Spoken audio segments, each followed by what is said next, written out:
আমার কথা হলো আমরা অনেক স্বপ্ন পূরণ করার জন্য গেছিলাম, তো আমাদের ভাগ্যে সেটা হয় নাই, আল্লাহ তালা হয়তো লেখে নাই।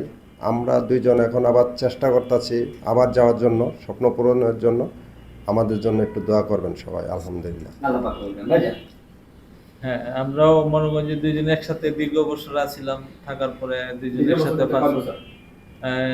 প্রায় 25-26 বছর। মাশাআল্লাহ। হ্যাঁ, থাকার পরে দুইজনে হঠাৎ করে মনে হইলো যে আমরা বাংলাদেশে তো অনেক বছর রইলাম, যা কোথাও বাইরে থেকে কিছু টাকা পয়সা ইনকাম করে আনা যায় কিনা। এখন গেছিলাম এক এজেন্সিতে, যাওয়ার পরে বললো যে না, বলদিয়া যান, বলদিয়া গেলে ভালো হবে। বললো যে বলদিয়া কিরকম রেট, পরে আমাকে বলছিল যে যে টাকা তারা তত টাকায় দেওয়া হয়েছিল, কিন্তু তারা 500 টাকাও কম দিয়ে নেই। আচ্ছা।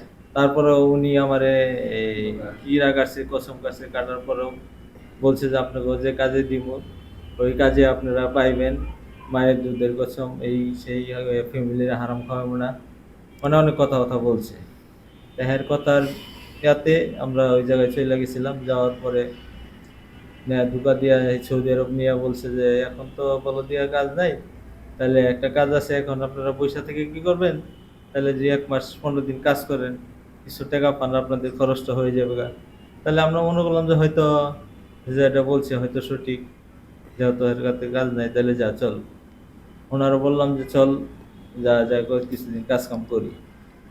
পরে যাওয়ার পরে দেখি যে আমাকে বলছিল যে আলু প্যাকেজিং করবে, সেমার মধ্যে কোনো সমস্যা নেই।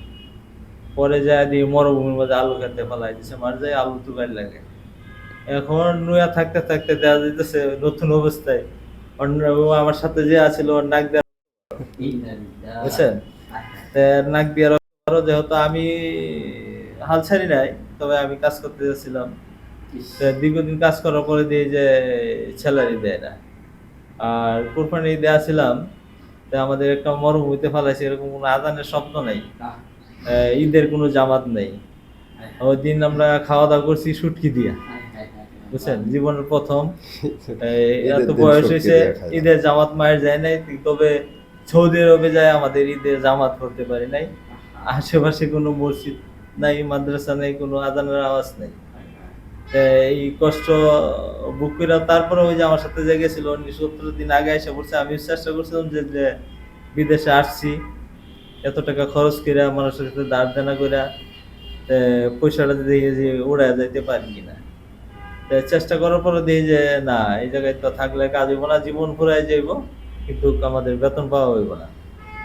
তারপরে আমি মানে অনেক চিন্তা ভাবনা করে পরে আমি বাংলাদেশে রিটার্ন এজেন্সির বইলা রিটার্ন আইসা বললাম। আমি ওনার কথা শুনে আমরা হাসছি দুই ভাই, কিন্তু এটা হাসির জন্য নয়, ওনাদের কষ্ট বেশি, চোখে পানি আসার মতো ঘটনা।